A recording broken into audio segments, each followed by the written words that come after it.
This presentation is to discuss the Assessment Department's Communication Flow Matrix, developed in 2015 and standing on the shoulder of our predecessor, Dr. Bill Luton. So where do we start with the data? We have three sets of data. First is direct evidence. The direct evidence is student data. It's iBoard data that comes from the outcomes-based rubrics. It's tied to those proficiency descriptors in our Phase 2 course revisions. We also look at grade point averages. We look at the students' participation in courses. We look at the time they spend in the library, and we also look at the time that they spend on iBoard.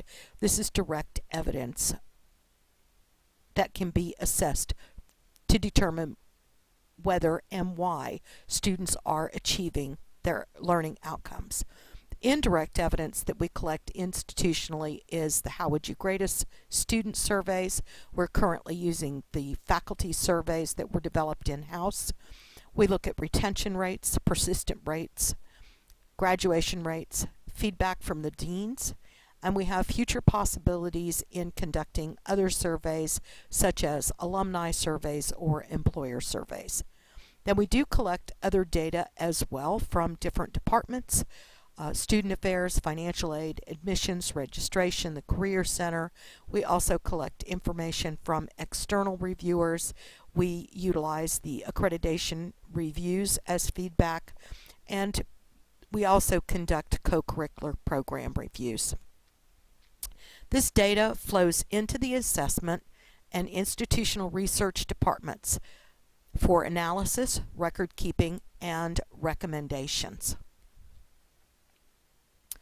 From there, the responsibilities of assessment and IR are to aggregate and analyze that data from all sources and ensure that it's properly distributed, to keep records and generate reports, to monitor how well the assessment system is working and recommend improvements, to publish information, to present reports to various departments, the president and the governing board, and to recommend actions to enhance student learning based on the data that we collect. So we share that information with internal stakeholders. That would be academic affairs, the provost, faculty senate, and also other internal departments such as student affairs, the registrar's office, admissions, registration, financial aid, and career services. This provides input to them that they can utilize for improvement and for other purposes. So at that point, it is the responsibility of the stakeholders to assimilate the information that's been provided by assessment and IR and take the recommendations made by assessment and IR, consider them, and then to make recommendations for further strategic planning and decision making. They would approve new courses and programs, including the rubrics for assessment, support assessment measures, conduct assessment measures, support funding assessment, and monitor how well the assessment system is working.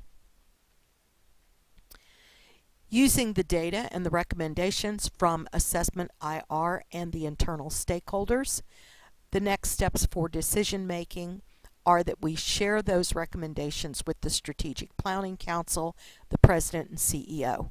The President then takes those recommendations from the Strategic Planning Council to the Governing Board for consideration and action. So then the Strategic Planning Council, the President, CEO, and Governing Board consider the recommendations and support assessment. They make decisions and they ensure that the appropriate budgeting is in place. This brings us to closing the loop, where assessment and IR and the other affected stakeholders execute those decisions of the Governing Board and Strategic Planning Council. We begin back at step 1, collecting the data after those decisions have been implemented to determine the effect of those decisions on learning outcomes, and the process starts again. If you have any questions, please contact me, dsykes@allied.edu, and I hope this helps you understand how the assessment department collects data, how the institutional research department gathers and aggregates that data, and how we pass that information to different stakeholders at Allied. Thank you.